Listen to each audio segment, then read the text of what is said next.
Hopefully that is working. Okay. And then I'm going to go ahead and share my screen. All right. Can everyone see the URS website? Okay, awesome. So I thought it would be helpful just to use the website kind of to guide us through our info session today, so that if you kind of have questions that come up throughout this process as you start working on your project, you'll know where to look and you can find some, a lot of really important questions answered and information on there. So you can get to this just by Googling Office of Undergraduate Research. And the website also is up here, ugresearch.umn.edu. And there's a lot of different programs that are housed within the Office of Undergraduate Research. And, feel free to kind of check those out as well. But specifically, we're going to be talking about the URS. So the way that I got here is just under Research Opportunities, the Undergraduate Research Scholarship. So on this main page here, it just outlines the kind of generally what this is. And then underneath here, there's some really helpful kind of sections that talk about different parts of it. So in general, you all are here because you should have been awarded the Undergraduate Research Scholarship upon admission to the university. So that doesn't show up as a scholarship immediately upon starting like other scholarships might. But what it means is that you're eligible to receive funding for 120 hours of research that you would do under a faculty mentor. And so that's why maybe you've heard of it, but it's not something that's going to show up on your account. And so the kind of stipulations for this is that you need to complete your research project within the first 2 years that you're here at the U. So that would be, through the summer after your second year. So it's mentioned here that you need to complete your project by the end of August of your second year. So kind of the general outline is you would create a project or join an existing project with a faculty mentor. And once you have your project and your idea created, you would submit a proposal and an application to us. And you can submit that at any time and we would review your proposal and, get back to you and say either that looks great, you're approved to start your project, or maybe there's some things that we think you should revise and we'd have you resubmit and then move forward in that way. And then you would do your project and you can do it really at any time. Often it makes sense to do it in a specific semester. You can do it across semesters in the summer, really what makes the most sense for your schedule. And then after you complete your project, there are some ending requirements. And so the way that the funding is distributed is at the start of your project, you get $700. And then once you complete all of the project ending requirements, that is when you would get the other $700. So that's kind of a general overview. So just so in case, you haven't heard a lot of information about it, that's kind of just generally what this is. And so then we'll kind of get into some more specifics about the process. So in terms of starting the process, here's some information kind of about what I just talked about, the overview of it. But the main thing is you want to try to figure out what you want to do your project on and who you want your faculty mentor to be. And so I know a lot of people in the survey that I sent out kind of had just put some questions in there about just struggling to get started, not knowing where to begin. And a lot of that I think comes from just not really knowing what you're interested in or not knowing, what faculty mentor to work with. And in terms of finding a topic, I know that can feel kind of daunting, especially if you're a freshman and you're just kind of getting your feet wet in whatever major you're studying and, are only taking a few classes, maybe related to your major. And so in terms of just figuring out what you're interested in, I would encourage you just to kind of pay attention in class to things that make you feel really curious or make you more excited and kind of what projects or discussions are the most engaging to you and kind of going from there. You can also talk to, grad students or professors in classes that you find really interesting, just to kind of get a sense for what is even possible, in terms of research within your area of study. And you also don't have to do your project within your major. You don't have to work with a faculty member within your department. You just have to work with someone within the university in general. So in terms of kind of figuring out your topic, there are some project examples. So if you go over here onto the left, there's some examples here that are split up across different colleges. And if you kind of expand that, there's some sample project proposals at the top, and then there's a bunch listed just for like the title of the project. So you can get a sense for like, if you're someone who's interested in biochemistry, just an example of some different projects that students have done in the past. And so that can be one way to kind of get a sense of like, okay, what could I do? Like what things are interesting to me? And so there's, them kind of throughout all the different departments. So don't think like, if you're not in a very like science-y major, that there's still not room for you to do research. And then there are some recorded panels on here with faculty members talking about how to get involved in research within these specific fields. And you can also find past projects that students have done in this link right here too. So I just wanted to point out that if you just kind of want to start reading, I think that's just a really helpful tool just to kind of start exploring what research is out there.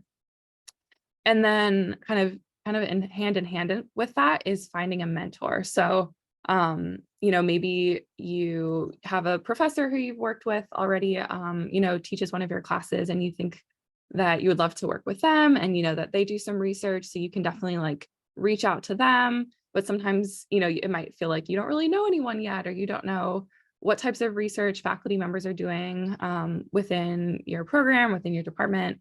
And so there are a variety of ways where you can kind of begin to explore that.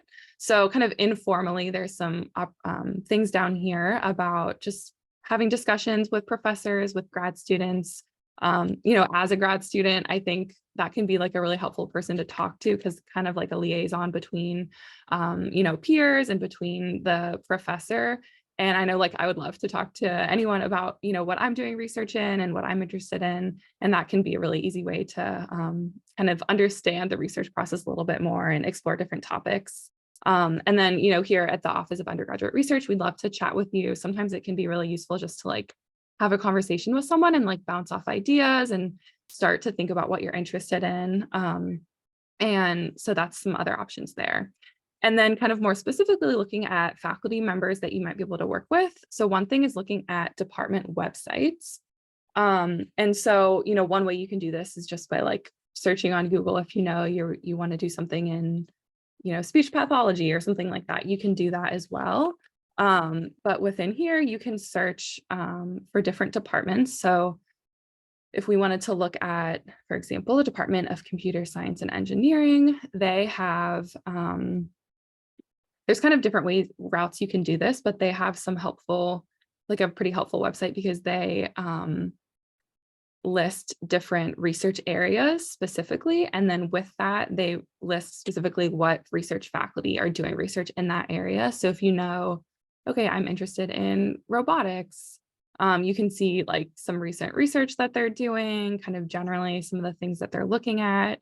And then it specifically is providing you the faculty members that do research in that area. So then you could like click on one of them and read a little bit about what their research interests are, as well as look to see some of their recent like published articles if you want to explore more specifically what projects they're working on and things like that. So I know that each department's website looks a little bit different. So sometimes it is, nicely laid out like that. And there's like a research, tab that outlines different research faculty. Sometimes it's just like under faculty. And so then you would just have to go and kind of individually look through, which I know can be a little bit more time consuming. But that's another way. It's just kind of like exploring, spending some time, setting aside an hour or two to explore different websites and figure out, if there's people at the university who you'd be interested in working with. And then the other thing is you can search this U of M experts database. And this is really helpful because if, maybe there's a specific topic that you're interested in, and maybe it's a topic that kind of runs across different departments and people from all over the university are doing research on it, you can just search that here. So we'll say like stem cell therapy. And so you can see here that like there's someone, more in like the School of Medicine versus someone who's more in like biochemistry or, molecular and cellular therapeutics, like very different departments, but all doing similar research. And so if you're kind of have narrowed in on a topic and just want to figure out what people at the university are doing research in that topic, this is also a really helpful tool to kind of exploring that. And so then you can like click on someone, and this fingerprint down here kind of gives like more specific like subdomains, I guess, related to that research. And then for research output, you can click on that and read, if you want to read some articles. I think just like getting exposure to, different types of research that's being done can be a really helpful tool for just like beginning to clarify what you're interested in too. So I know that like finding a topic, finding a mentor, those can feel like very ambiguous, kind of like the larger barriers to getting started. But there are definitely a lot of resources, and we'd be more than happy to kind of help you, more specifically in that process if you're struggling. And I also do want to say that like you can, end up choosing to do your project on a topic, and that doesn't mean that you're like narrowed in on that for the rest of your life. Like sometimes, you might be able to do a project on something and maybe it turns out that you're not as interested in that as you were expecting. But that experience is still super valuable, and you can still learn a lot about research in general and kind of clarify like, okay, maybe I'm not interested in this specific thing, but that means, oh, I think I'm actually interested in this. So like, I know I did, some research as an undergrad, and it is definitely different than what I'm interested in now. But if I hadn't done that initial experience, like who knows where I would be now, because that kind of spurred me on to, being interested in research and specifically finding what I was, wanting to do after undergrad. So hopefully that provides a little bit more clarity kind of in terms of getting started. So then, assuming that you, have found someone who you're interested in working with, we do have some tips down here on the bottom about reaching out to faculty members, because, you want to be really respectful and appropriate when you're reaching out to them, as well as enthusiastic and kind of expressing that curiosity in their research. So here's like an example for an email template that you might be able to use, to, let a faculty member know that you're interested in their research. You'd love to set up a meeting with them to talk to them about their research and, talk about potentially working with them on your URS project. And so there's some information there also about if you set up a meeting, some things to know in terms of, making sure that the way that you approach that is like super professional. You want to come prepared with questions and ideas. They might ask for your CV or a transcript or something like that. So down here is just some information about that too. So after that point, the next phase would be actually creating your proposal, developing your project, and submitting an application. And so we'll go back to here, and down here under program application process. This outlines a lot of those specific steps. So in terms of working on a project, you can develop like your original own research project, but you also are able to join like a faculty's existing project and kind of, develop your own questions from that, maybe focusing on like a smaller portion of their like larger project. So don't feel like you have to just like totally generate like your own project either. So that's like definitely a common instance where students will find a faculty member who they're interested in working with, and their project will kind of be an extension of that faculty member's work. So in order to, do your project, you have to submit a project proposal. And so information about that is linked right here. And I'm not going to like go through all of like the nitty gritty details here because all of that information is on here, but there are specific requirements for, the formatting, the length, the different components that you need to have, as well as some helpful like questions to consider. So as you're writing your proposal, thinking about your research and your question and, how you want to kind of articulate the importance of your work. Some different tips here for working on your proposal. This is definitely something where your faculty mentor can provide support. Although like you need to be the one to write it, it needs to be your original writing, but they can help, provide some support throughout that process if this feels kind of like a daunting endeavor. The main thing is that I feel like we often see is that the research question is not very clearly stated. And so making sure that your question is answerable and also that your project is feasible to complete within 120 hours. So those are kind of like two things that I feel like can be sometimes an issue for students. And so there's some other things down here just in terms of like common challenges in terms of projects that don't get approved. With the URS, it's not that we would like deny you the URS because the university has like deemed you eligible for that. So what we would say, you know, is either like, yep, looks great, you're approved and you can start working on your project. Or if we feel like maybe there's some things that need more clarification or need some revisions, then we would just communicate that with you and then you can submit that at any time. So with this proposal, you can submit this whenever. It doesn't have to be, you know, by a certain time. And then typically we say like 1 to 3 weeks later is when we would reach back out to you with, you know, either the approval or the request for revision. And so then you can start your project as soon as you get approval from us. Yeah, so that's kind of the gist of like kind of getting started working on your proposal. It would encourage you to come back and read this website or the, you know, the information on this page on the website, as well as looking at like past project examples for getting a sense of doing that. And then the final thing that I wanted to touch on was just the ending requirements. So once you know, start your project, you'll get that first $700. And then after your project is done, there are some ending requirements that you have to complete until you receive the final $700. And that information is just listed here. So there's a final report where you're basically, you know, describing your results as well as reflecting on your experience overall. You do have to publicly present your work. And so there are, you go to the top here, there are a lot of opportunities for when and where you can do that. And those are all listed under here. And so, you know, regardless of whether you do your project in the fall or the spring or in the summer, there should be an opportunity for you to be able to present your work. And this, I did want to mention this digital conservancy one. This is something that's available year round. So if you end up completing your project and it feels like it's kind of in a time where you're like in between 2 symposiums, that is one option for being able to submit like whenever you finish. So that's one of the other requirements upon ending the project. And then your faculty member also has to verify that you've completed all of that too. So I think those are a lot of like the main points that I wanted to hit.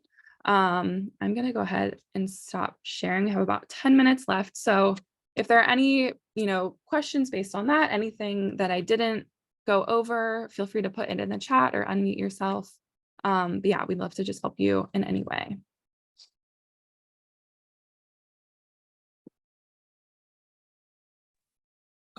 So I was just learning about the community engagement or community engaged scholars program, which also, I guess you can use research credit for that.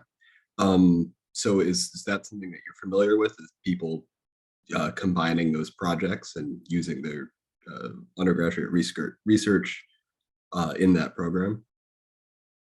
If I'll answer that one, if the program is giving you credit, you can't combine that with the URS because you can't get credit and pay for the same project. So, so if the community engagement is for credit opportunity, then you need to do it separately from your URS project. Okay, I don't think it's like class credit, but it's community engagement hours that would come from a research project. Okay, so that might be possible if it's just hours towards you know, some sort of verification that you've done some community-based things, but it would have to be a research project, not just, you know, being engaged in some other way. So yeah, so if you have any questions about it specifically before you turn in your application, talk to one of us and we'll just go over the details and make sure that will work out okay. Okay, thank you. Yeah. Okay, so I see a question. If you've already finished one URS project, can I propose another one and get funding? So with the URS, that is only like a one-time project. You can only get funding through URS for one project. However, I would refer you to our Undergraduate Research Opportunities program, which functions very similarly to the URS. And there's information on that about our website. And that's something that you can do throughout your time in undergrad. That doesn't have to just be in the first 2 years. And you're also able to do a year up twice. So if you're really interested in kind of continuing, you know, doing a similar, you know, project based on your URS and exploring further questions, you are able to do the year up. And you can do that twice. And with the year up, the one difference is or kind of like the main difference is that there are firm deadlines. So you can only apply for that. There's 3 times throughout the year where you can apply for that. And that really does need to be completed within a semester. So there's a little bit less flexibility with the UROP. So just the next question about, completing research experience without prior experience. Vicki mentioned that faculty members can just provide a lot of support. And I think in my experience, as I got involved in research as a sophomore and I knew very little, and that felt overwhelming, definitely stepping into that. But faculty members and grad students are like more than willing to help you throughout that process because they're also, gaining something from your participation and your involvement because you're helping them with their research. And so in my experience, faculty members are like super excited to have someone join their team and are more than willing to help you kind of, learn the ropes as you get involved. And you might run into a faculty member once in a while who says, you need to have had these classes before you can work with me or volunteer with me for a semester before I'll do a project with you. So if that's something that you're comfortable with, then I say, go ahead, because they want to make sure you have the skills to do what it is you want to do. And obviously some projects are more technical than others, but there's many of them who say, as long as you're enthusiastic and reliable, that's all they need, and they'll train you for the rest of it. So. And I think you can also like take initiative on your own in terms of like self-directed learning too. Like there's a lot of resources online, if it's about certain software that you need to learn how to use, or even just like becoming more familiar with a faculty's research, like putting in the effort to like read a lot of their, publications and things like that too, that can go a long way so that faculty, members can see that you have a lot of initiative and that you're really, committed to supporting them as best you can. Do you find that the majority of people in this program just join an existing project or create their own research project? The majority of students in both URS and UROP join a faculty member's project, especially if you're in a STEM area, because you don't know enough as a freshman, sophomore, junior to create what's actual research. Keeping in mind that research is creating new knowledge. So in a class, you might be told, okay, go write a paper on this, and you're going to pull sources together and come up with a paper, and you've learned a lot.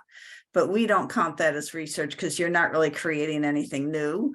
You've learned something yourself. So once in a while in CLA or CDES, some of the other colleges will find students who create their own projects, which are great. And maybe as your second project, you do a URS with a faculty member, and out of that comes an idea that you want to take and run with. And so you'll have the background for that. So, but I'd say probably 90+% of the students, if not more, work with the faculty member on the faculty member's research.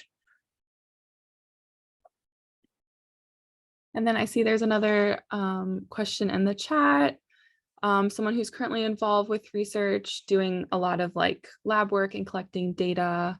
So not like owning the project. So yeah, similar to what Vicki was saying, like it doesn't have to be your original project.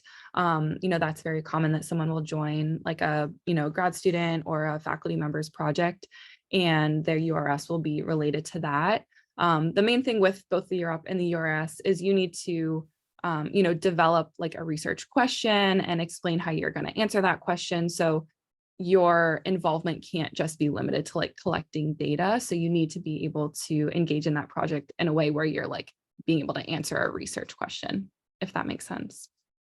Yep, that's a great answer, Abby, because sometimes a faculty member can hire you through employment and ask you to do a bunch of odd jobs and, on their project.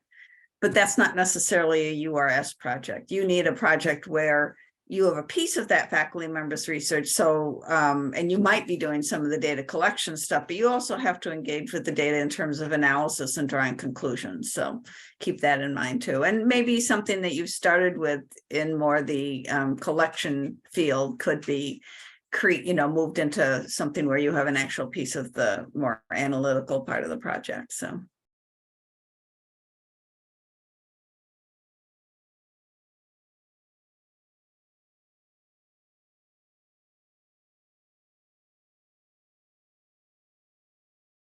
Any other final questions? Okay, we have one more question in the chat.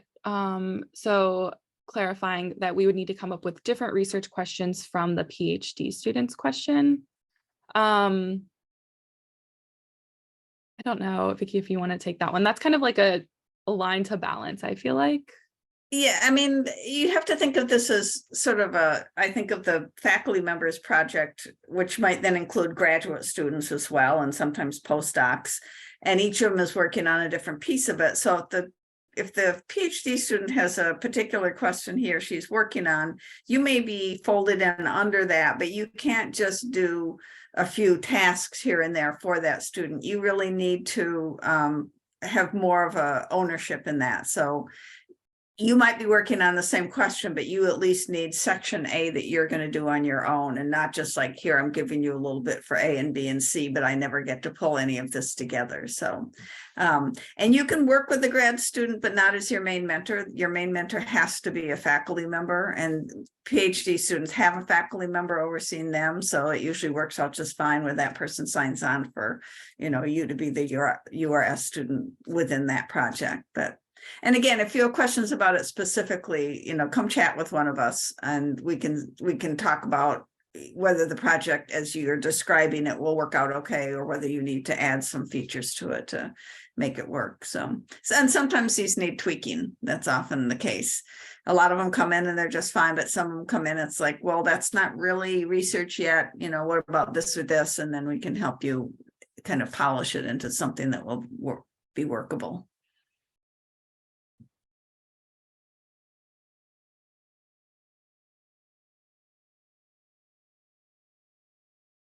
Right. Any other questions that we can answer today?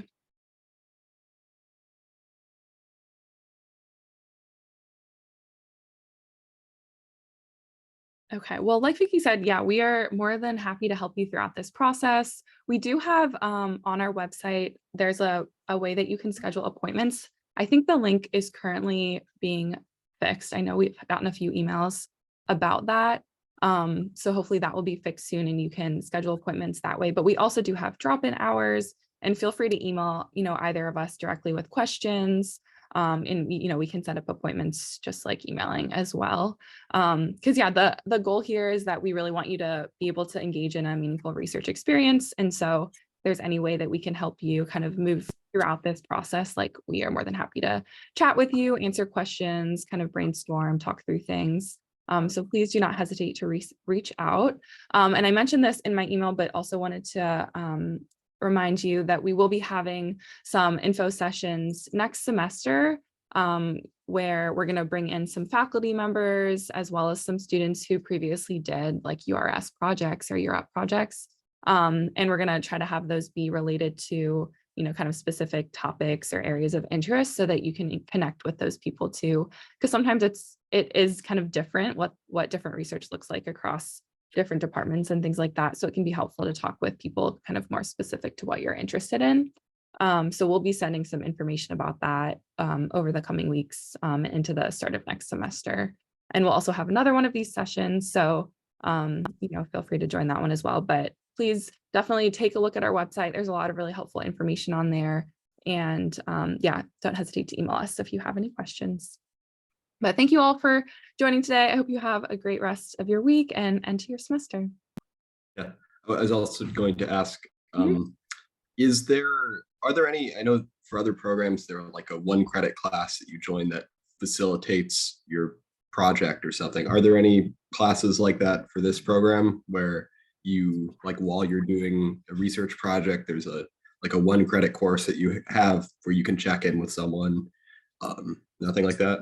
No, we deliberately don't let you overlap credit and pay, because otherwise it gets really messy. So, but that's sort of the reason we're developing this cohort model this year, so that there will be other people that you get to know specifically, people who are in your same major, or maybe some faculty members who come in and talk to you. So we're trying to work on something that's a little more user friendly for everybody to get through this. So. Okay, thank you. Yeah. All right, I'm going to stop the recording.